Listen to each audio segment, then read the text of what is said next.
Kolkata medical college হাসপাতালের জরাজীর্ণ জলাধার মরণ ফাঁদ। বর্ধমান রেল স্টেশনে জলাধার ভেঙে সেই দুর্ঘটনা ঘটেছে, এখনো পর্যন্ত সেই স্মৃতি টাটকা রয়েছে। তার মধ্যে এই ছবি সামনে আসছে, রাত্রি নিবাসের গায়ে ধীরে ধীরে ঢলে পড়ছে এই জলাধার। জলাধারের নিচ দিয়ে প্রতিদিন শয়ে শয়ে রোগী যাতায়াত করেন। আমরা এই মুহূর্তে ছবি দেখাচ্ছি, দেখুন বর্ধমান স্টেশনে নিশ্চয় মনে আছে জলাধার ভেঙে পড়েছিল, সেই স্মৃতি এখনো টাটকা। তার মধ্যে এই ছবি ধরা পড়ছে কলকাতা মেডিকেল কলেজ হাসপাতালে। সৌরভ দত্ত আমাদের সঙ্গে রয়েছেন, আমাদের সহকর্মী। সৌরভ, ছবি তো ভয়ঙ্কর, মানে যে কোনো সময় যে কোনো কিছু ঘটে যেতে পারে। বর্ধমানের ঘটনা দেখার পরেও কি মেডিকেল কলেজ কর্তৃপক্ষ কোনো রকম শিক্ষা নেয়নি? সৌরভ,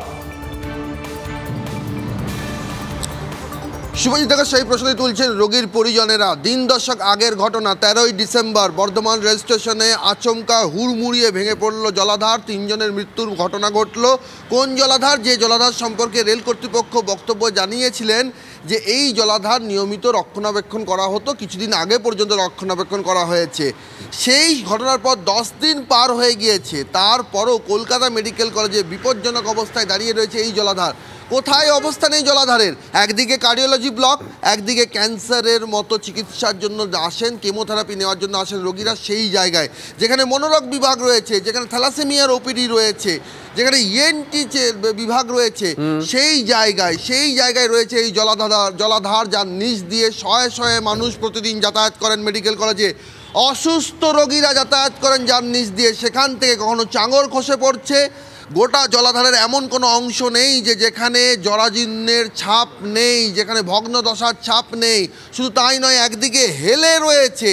এবং তার চেয়েও বড় কথা, কর্তৃপক্ষ কি বলছেন? কর্তৃপক্ষ বলছেন বছর 2 আগেই সিদ্ধান্ত হয়ে গেছে এই জলাধার ভেঙে ফেলতে হবে। সেই মর্মে ফাইল পাঠানো রয়েছে ঊর্ধ্বতন কর্তৃপক্ষের কাছে, কিন্তু এখনো পর্যন্ত ফাইল মঞ্জুর হয়নি। কি বলছেন কর্তৃপক্ষ, শোনাই একবার।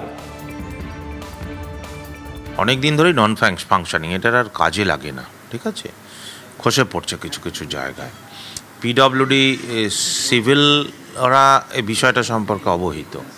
এটা 2 বছর আগেই এটাকে কন্ডেম ডিক্লেয়ার করে দেওয়া হয়েছে, এবং এটাকে ভাঙতে গেলে, সরকারি জায়গা তো, ভাঙতে গেলেও তো তার খরচা আছে, অমুক আছে, সব পারমিশনে গভর্নমেন্টের যা নর্মস তাই দিয়ে হয়। ফলে ফাইল পাঠানো হয়েছে দপ্তরে, দপ্তর থেকে পারমিশন এলেই এবং ফান্ড স্যাংশন হলেই আমরা ওটা ভেঙে দেবো। আমরা অলরেডি কথা হয়েছে, ওটায় হয়তো এই 2-1 দিনের মধ্যেই হয়তো একটা মানে বিপজ্জনক জায়গায় এরকম একটা কিছু লাগিয়ে দেওয়ার কথা চলছে।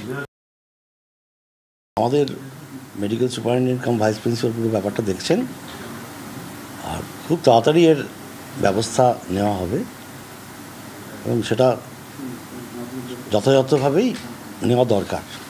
আমাদের তো ফাইল মুভ করে গেছে এবং খুব তাড়াতাড়ি ওটা স্যাংশন হয়ে যাবে। আমরা আশা করি কিছুদিনের মধ্যেই এটাকে ডিসম্যান্টেল করে ফেলতে পারবো।